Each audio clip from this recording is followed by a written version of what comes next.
Sign up to The Economist for in-depth curated expert analysis of world events and topics ranging from business and culture to science and technology. You'll get the weekly digital edition, online-only articles, curated newsletters on politics, the markets, science, culture and China, and full access to The Economist Podcast Plus. The Economist is independent journalism for independent thinking. Go to economist.com and get your first month free. This program contains subject matter and language that may be disturbing to some viewers. Viewer discretion is advised.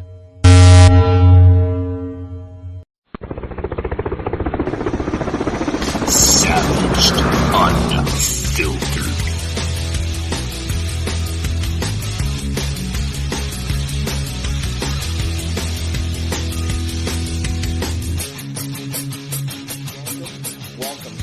Welcome to Savage Unfiltered. I'm your host, Michael Gardner. Guys, we are joined by, once again, the author of many books. He's written several, guys, and every book behind him is unique in its own specific way. The author and writer, Branch Isole. Welcome to the show, sir. Welcome back. Good morning, Michael. Thanks for having me on again. It's great to hear you. It's great to have you back on the show, sir. Last time we had you on the show, we got into a lot of great detail, a lot of great topics. And one of the reasons why we brought you back was because of that, but also to, reflect on some of your other novels and stories that you had wrote. There was a book that I had picked up here that you were kindly enough to send me on Reflections on Chrome. I want to get into that first before we get into the main topic today, which is being titled Coffee Shop Talk, Finding Small Talk in Poems in Everyday Life. Okay. And I find that fascinating because I'm a small talk type of guy. I find some of the small talk to be one of the most important types of the conversations, which a lot of people are, different, but, it's one of the type of, how can I say it? Junctures, I should say, in my life that I live by. So, Mr. Isole, the latest book, I'm taking this as the latest book that you have written, Reflections on Chrome. This parking lot, this parking lot confessions and poetic, right, prose. Where did you now the image on this book is very, very interesting, with street lights or parking lights. How did you come across writing this book? Well, it's interesting, that we're talking about the coffee shop venue this morning, because in a coffee shop, you have people who are intimate or personal conversations with other people who they have trust in, right? They're revealing a lot of what's happening in their lives and happening to them personally or at work. Well, when people are having intimate conversations late at night, oftentimes with people who are important to them in their lives, but not necessarily a primary person in their life, you'll often find them in, isolated areas. And so that's where the parking lot comes into play. It's a space that's intimate and isolated. It's a space where conversation with somebody, you can have a conversation that has purpose, and you can also have a conversation that deals with issues involved in the relationship. So those two spaces are very similar in terms of what people use them for, to reveal things that are happening in their lives. And, it's interesting that you say that, because, some of these poems that you've written in this book, Reflections on Chrome, you could see that in pretty much an everyday coffee shop. Different people have different lives, different, scenarios, and it's interesting, and we're going to get into a little bit of that maybe towards the middle of this show. But I wanted to bring out some of my favorite poems that I had seen in this book, if it's okay with you, Mr. Isole. Now, the one poem is towards just about in the middle of the one bottle of one cup of coffee. Now, those words, one bottle of beer, one cup of coffee, interesting, because there are those are two things that I love in this life. I love a nice cup of coffee, and I enjoy a nice bottle of beer from time to time. What was that poem is about? Two men in a European setting where they are talking about the past, right? And in that venue, in that kind of a situation, one could have a bottle of beer and the other one could have a cup of coffee. But the focus is not on the drink so much as it is on the conversation, again, as you would in a coffee shop. So they are ex-World War II participants, and they're reminiscing on their experiences, and so that's where the conversation goes. It's they both have a different beverage, but they're talking about something important to both of them.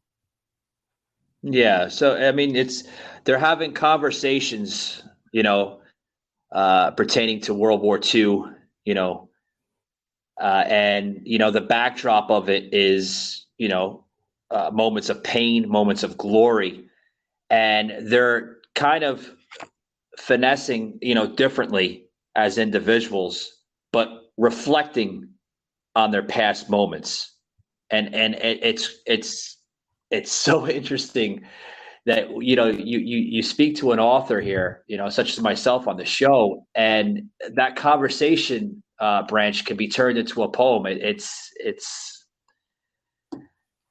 a talent. I must say, you have a talent on taking a conversation and turning it into a poem. You know what I mean?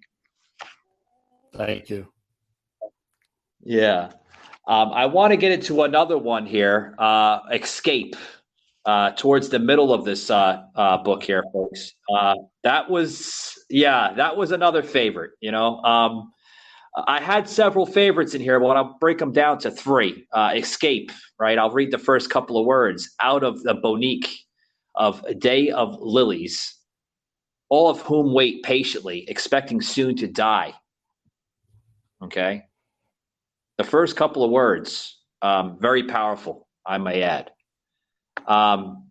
Was that taken out of a coffee shop as well, too, with a conversation, or how did you come across that one? Well, actually, I was in a friend's home, and I was waiting for them. They were taking care of some personal business, so they had me in the living area.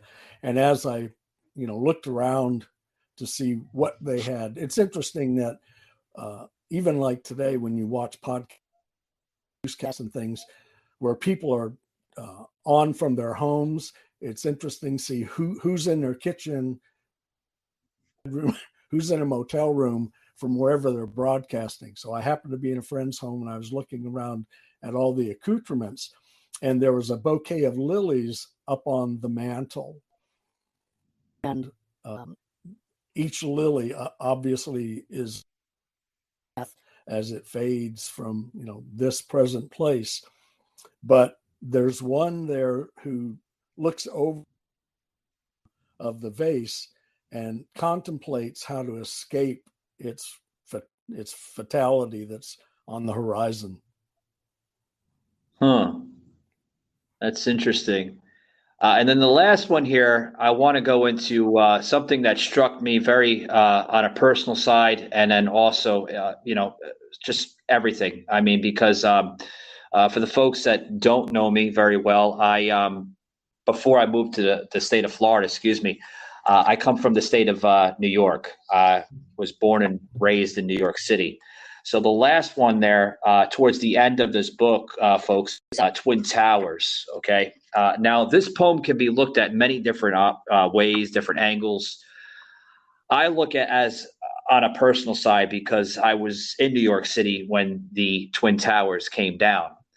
Now I look at it as struggle. I look at it as decisions, responses, and everything in this poem literally hits me on what I personally experienced that day, 21 years ago. I was a young man, 19 years old, and, my conscience, from my breath.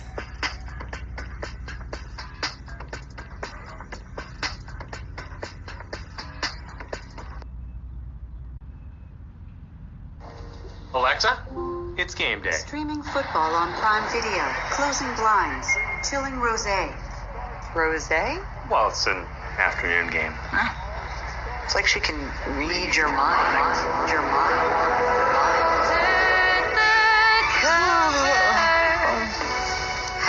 I love that we get to sleep at night. Ordering fresh mint mouthwash. Extra strength. I'm thinking I should get a spray tan, because that's on Wednesday. Activating blender. Funeral's on Monday.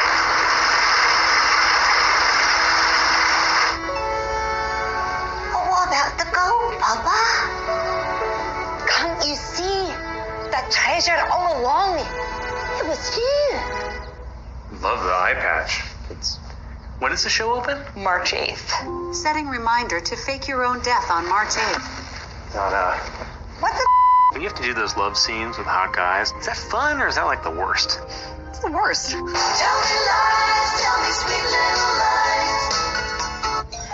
Charlotte, this bread is delicious. Oh, good. Did you make it? Yes, it's from my Gammy's recipe.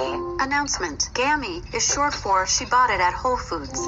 Announcement. Colin left the oysters in the car for 5 hours. It's probably better Alexa can't read your mind. Bad idea. Watch the game.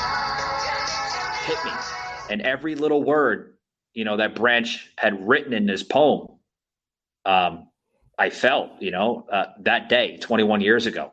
I felt darkness. I felt struggle. I felt, guilt. I felt shame by not possibly helping out. I was put in shock. Is that one of the reasons why you've written this poem, Mr. Isole, in reflect of the Twin Towers, or is it an entirely different type of poem for yourself? Well, that's a great question, Michael. As we alluded to in the first two poems that you had pointed out, the conversation is about experience, right? And even with the second one, with the lily, with an an animated object, but not a human, the story reflects the struggle that each of us has, in our daily lives. It can be from a male standpoint, a female standpoint, no matter who the protagonist may be. The things that are happening in the story are people's lives. And in the Twin Towers, I didn't specifically, reference the Twin Towers. The Twin Towers that are referenced in the poem are actually the concept of right and wrong, right? But if you go through the poem, you notice that the refrain is always struggle begins. And so the identifiable parts of the poem for you were certainly, something that you experienced firsthand. And that's the idea behind all of the works, are to reach the reader into the story, but then allow them to reflectively, take from the story what it is that has meaning or impact to them. But I appreciate the comment on the Twin Towers. Oh, you're very welcome. Yeah, because that last poem that I expressed here on the show, I picked that one as a favorite because there's a lot of reference of what I had experienced, like I said, 21 years ago in Lower Manhattan, and the amount of experience and the amount of just everything behind that horrific day that happened is just, some of it can be explained, which I'm going to have that on this upcoming Sunday. We're doing a special show, and I strongly suggest, the listeners here that are listening to this show, please listen to that show this upcoming Sunday, because we're going to be doing a very, very special show in honor of the men and women, the brave men and women, firefighters, paramedics, police officers that paid their lives, to help others during that very, very sad day of 9/11.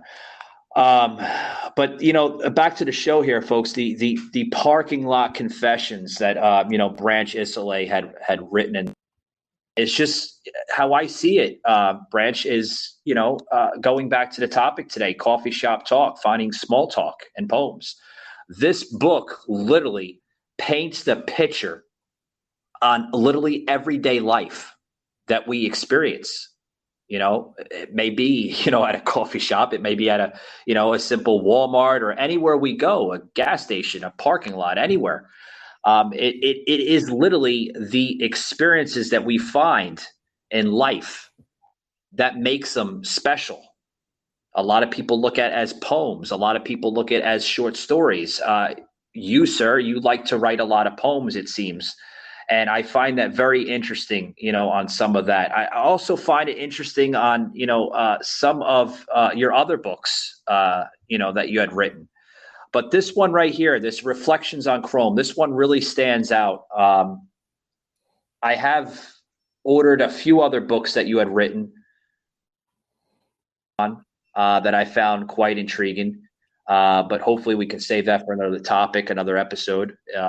But just the meaning behind this, do you find yourself, with, like I said, I might be repeating myself, but do you find yourself with the experiences that you experience in your personal life on the ideas that come to your books, or are they based on fact, or are they more or less based on fiction? Well, both, it's from their own experience. So my stories are like experience, but they're not necessarily autobiographical, right? I'm a great observer, or I like to think of myself as an observer of life and what's going on around me. Here's for stories, everywhere that I am, whether it's in a crowd, or at a coffee shop, or out in nature in the backyard. There's elements of things happening all the time, which just become triggers for different stories. And I think we had mentioned before, the purpose of the stories and the poems are to establish acknowledgement of the lessons of life that we all go through and experience, although we don't necessarily recognize them as such. They're the things that we encounter with the people and the events and the circumstances that we engage with in our life. I find, you didn't mention the one part that's specific to the coffee shop talk, and that's latte chat, which was actually that one was actually from a coffee shop. Anyway. Yeah, that's towards the beginning of the book. Yes. Yeah, and observing some people in a coffee shop, and it deals with a couple of different conversations that are going on. But that's it. That it's, every place can be for a story to come alive. It's just whether you use your imagination or the things and the people that you come in contact with, there's always a story hidden someplace. Sure. And I want to get into that with you, with the story behind its story, right? Or the poem behind the poem. What made you first get into, writing this type of, writing these type of books, these type of novels, whether they were stories or poems? Have you ever been a poet, or did you find that later in life? How'd that come across you? I found writing, expression of to tell stories late in life. I didn't start writing until I was in my early 50s. So I had a wealth of experience and cumulative, engagements with people and situations all through life, just like everyone else does. It just happened that, I had a motivation to write some of these things down, and that's how it started. I didn't ever thought I would be a writer as such, and certainly not a published writer. That just evolved. Stories, all coming together, you get to a point where you've got a collection, and you either publish it or you keep it hidden away for yourself. So I just said, okay, it's time to share this with the world, and some people it may touch, and some people it may not. But unless you put it out there, there's no way the world can see.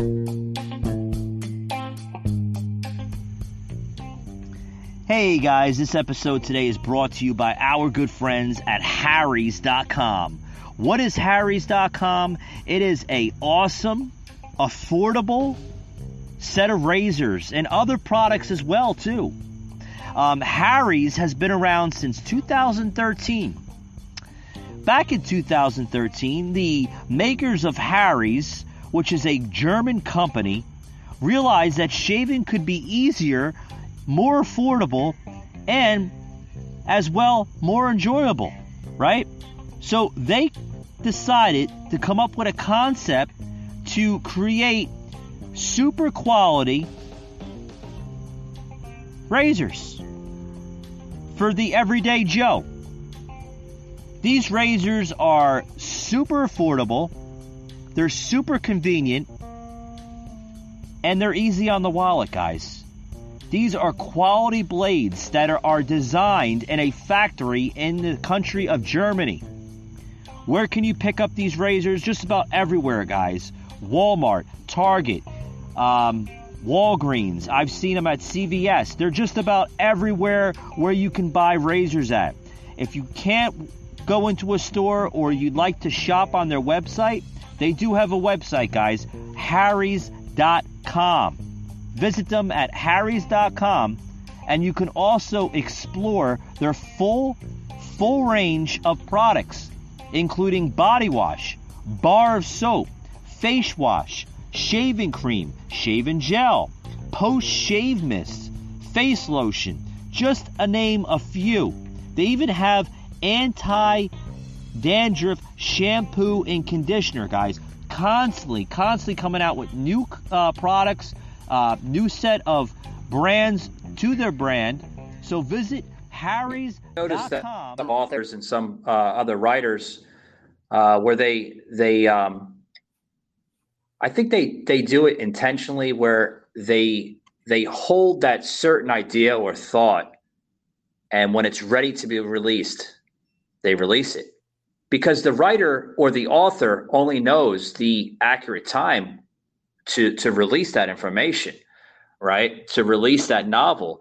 And I think it's important when you're an author or writer, especially in any time, now, or is it 20, 30 years ago, whatever time it may be, it's important to know when the time is to release that certain book or novel to the general public.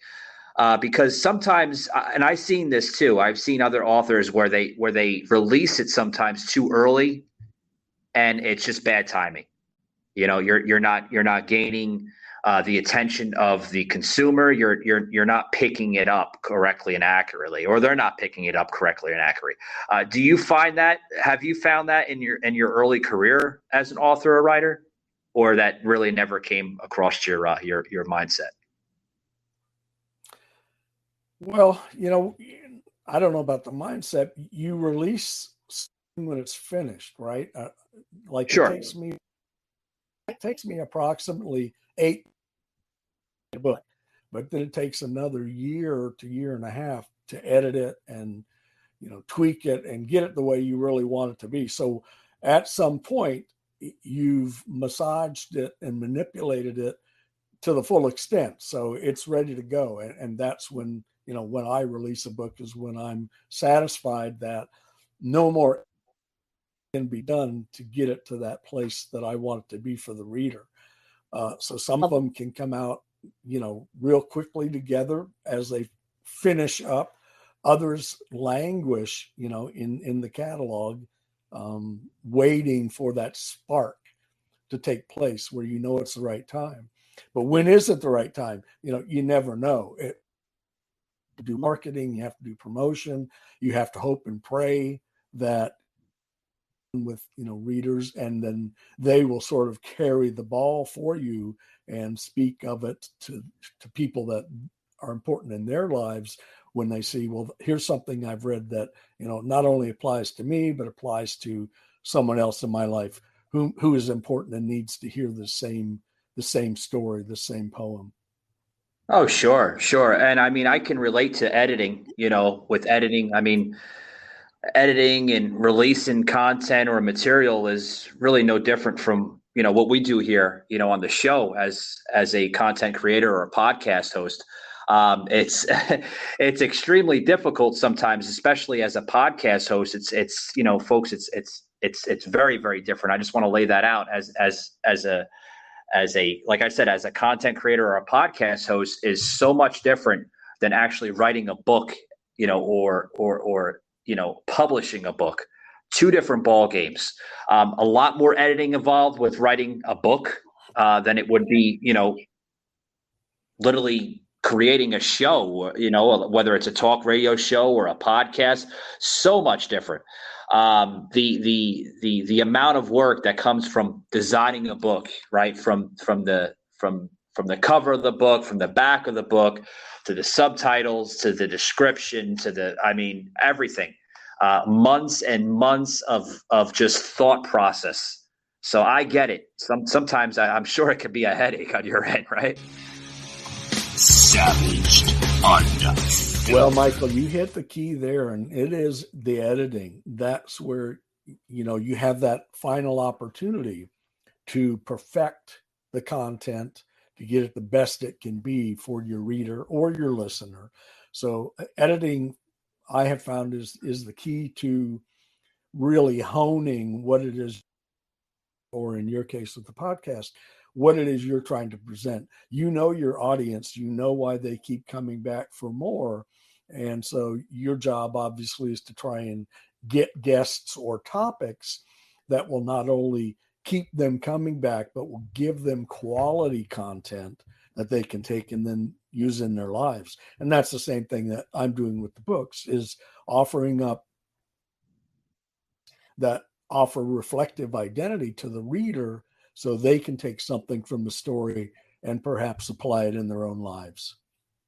And, I think that's what, we find interesting about you, Branch, Isole, is you're a writer and author of different types of ideas, different types of thoughts, different agendas.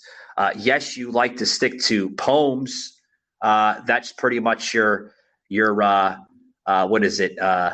Words, your background or backyard, so to speak, of writing books. You find that your angle, your platform, the poems.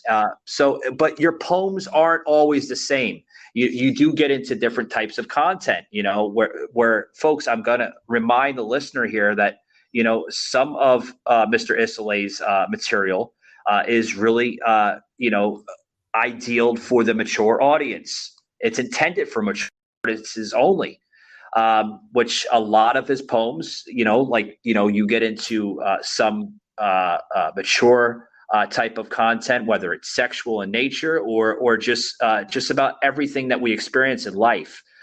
Now, some of these poems that you have written and other novels that you have written, I've noticed some strong dialogue there. Again, does this come from past experience, or does it reflect on our society of what we're currently going through now, or maybe past society? Well, I'm hoping both. The idea is to use situations, to use language, to use images of nonverbal communication, so that the story gives a complete story. That's the great thing about poetry, and is, as a writer, I try to have a story that has a beginning, a middle, and an end, and the presentation is as brief as possible. Poetry is it's sort of the ancient literary form. It started out as storytelling, around the campfire in the cave, talking about life and how to survive life. Then it had its heyday, in the 16th century as a literary form. And then it sort of fell out of favor for a while. And now with our technology, it's actually coming back into favor with a lot of people because it's short, it's easy to read, it's quick. You don't get involved in a 300-page novel. It's something you can read on the way to work, on the bus, on mass transit.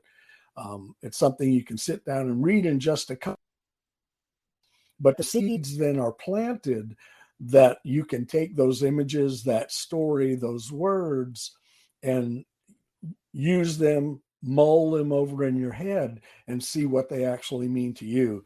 So with the advent of I need it now, I need it quick, I don't need to get involved for the next 2 hours, some of the poetry and the short stories are really coming back into vogue, as long as they can still have an impact and reach the reader. And that's what my stories try to do, is reach the reader. And like you say, I write a lot of different topics. I write for adults primarily.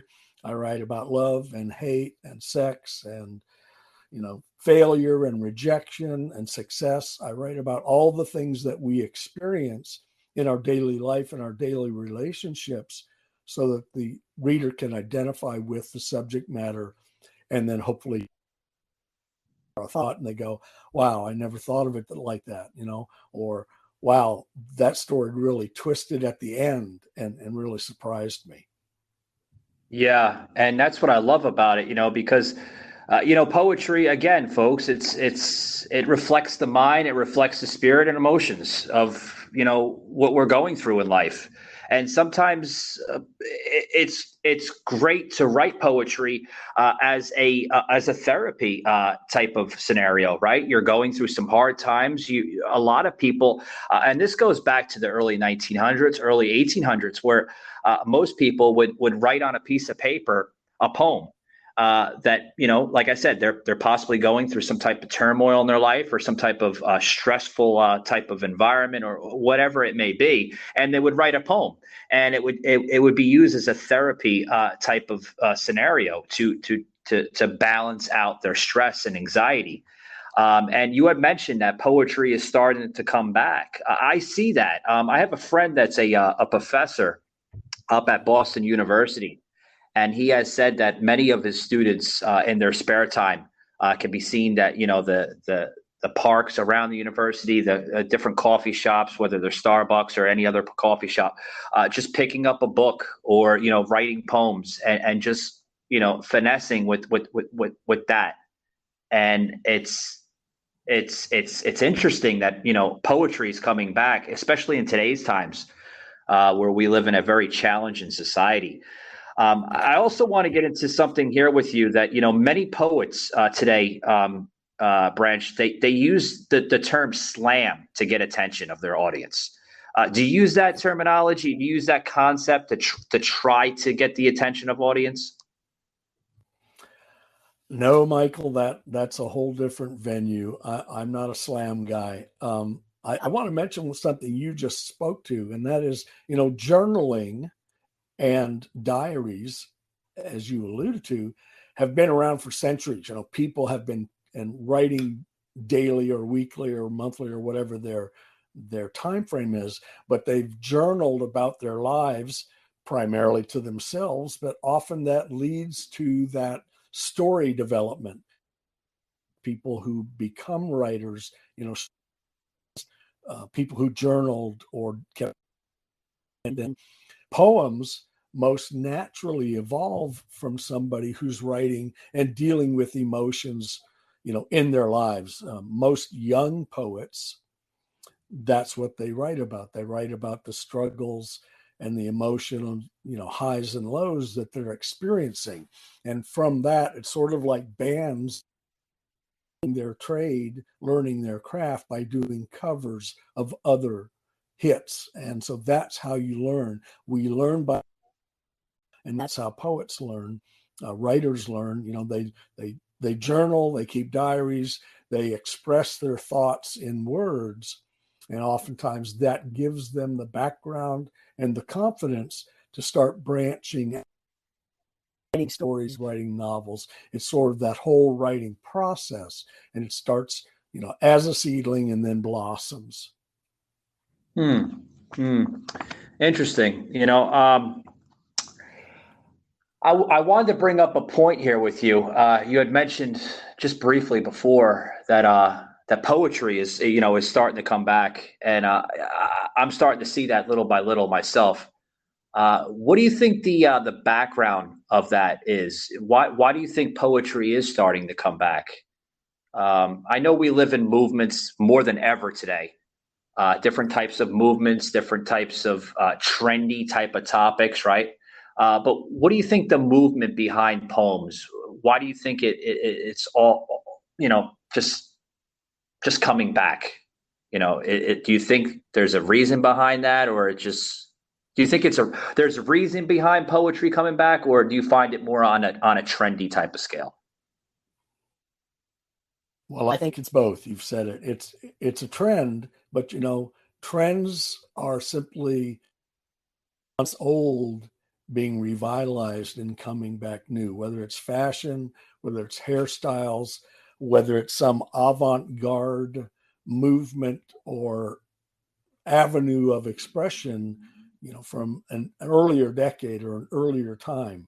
It comes back eventually, and it's morphed, it's changed a little bit. The poetry that you read today is much different than Shakespeare's poetry, or Lord Byron's poetry. It's different than when it had its heyday originally. The form is the same, the impact is the same, the emotions are the same, the language has changed a bit, and of course our lifestyles, our existence has changed. We can deal with image expressions that were unknown 200 years ago. I mean, we just didn't have the technology. So our life has changed, our lifestyle has changed, the emotions and the psychology hasn't changed. Man is still man, woman is still woman, and we still grapple with the same things they grappled with 200 years ago, 500 years ago. We've changed because our technology has changed and our lives have changed, but the inner us hasn't changed. So the inner emotions, the inner feelings that were expressed, in literature or in music or in art 2,000 years ago are just as applicable to us today as human beings.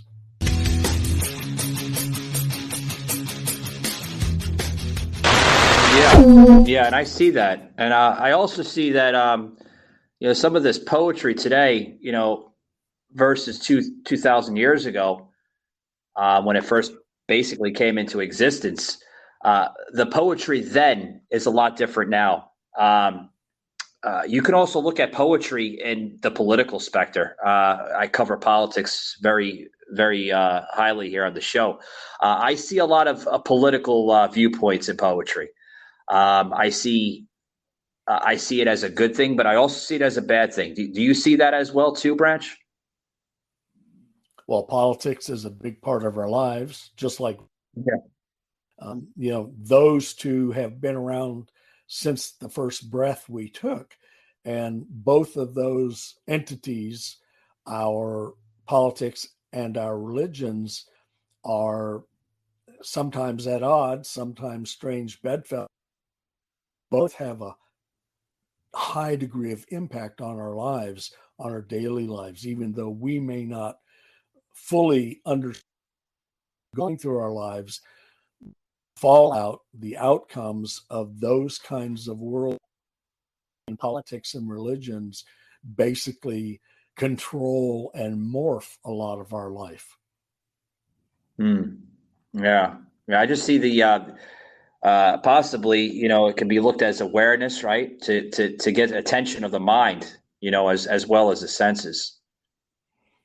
Well, all entities are trying to get your attention, right? Whether it's a physical entity or an esoteric entity, or corporations or religion or politics, all of those are designed for people to get your attention and then trying to make you believe or think what they want you to think and believe. And so the goal is always the same. How do I garner the greatest amount of attention, the greatest number of followers, and then where can I lead them to? Some of that's beneficial, some of it's highly unbeneficial. That's powerful stuff. Ooh, I'm blown away. Wow. I'm definitely gonna need a cup of coffee after this. I tell you that, Branch. But or a bottle of beer. Yeah, either way. Well, the coffee is usually set in the morning. A nice Miller Lite sometimes is towards the late after dinner or something to wind and relax to.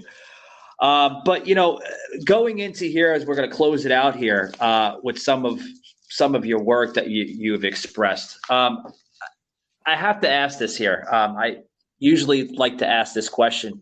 When I have an author or a writer on the show, such as yourself, with your certain background with poetry, do you see yourself writing anything else besides poetry, or is that pretty much what you want to stick to, or basically be known as an author? Well, that's how my expression comes out.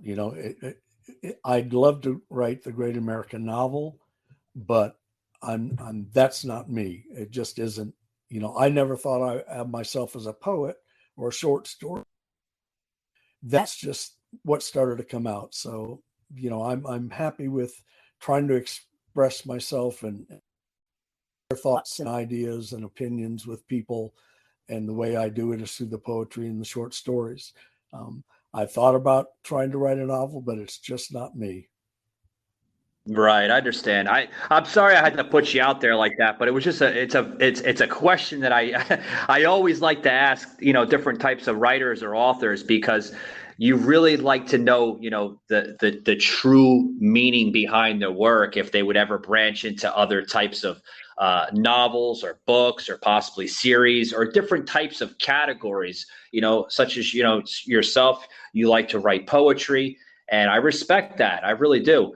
But, it's always a very interesting thought of bringing up, not only on this show, but any other show or, any other type of conversation with somebody, if they would ever branch into other types of work, possibly, fiction, nonfiction, science, politics, anything for that matter. So, I just wanted to bring that out there. And I do respect your sentiment and your thought on that. So, Branch, we're gonna close it out here, sir. Did you have any other types of comments or questions you wanted to add on the show or possibly bring into the show before we close it out? Thanks, Michael. I'd just like to invite all those listeners out there who haven't had a chance to read some of my material. There's a lot of it posted for free on my website, and there's a lot of it posted for free on my YouTube channel. So I would invite any of your listeners who've not been tuned into poetry or not been tuned into, real life expressed where you can read about it without concern. It's there for you. I'm telling you, good stuff. And Branch, I want to let you know that I'm a big fan of your work. I'm starting to pick up some other novels. I got to say on the show as I close it out here, I don't want to say I was never a big fan of poetry. I just really, it's hard to really get into something when you don't know what poetry really is. I mean, I've had that thought on my mind for several years, even as a youngster, as a young man. I have looked at poetry once before. It's funny because when you get older and you experience, the aging process, you start to get involved with different types of different types of things, different types of interest, and everything else. So I want to let you know that I've been basically becoming a huge fan of your work. I really would like to see more of it come out, and I wish the best of luck to you, sir. I really do. Michael, thanks so much for the kind words. I appreciate you getting more interested in it, whether it's poetry or novels or short stories.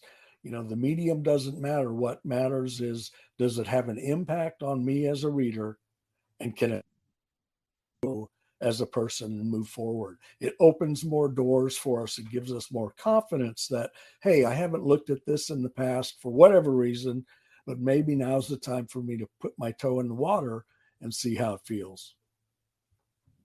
I agree with that. And in closing, Branch, I'd like to see more of this. And this is coming personally from me. The Reflections on Chrome. I would like to see possibly more series come out of that.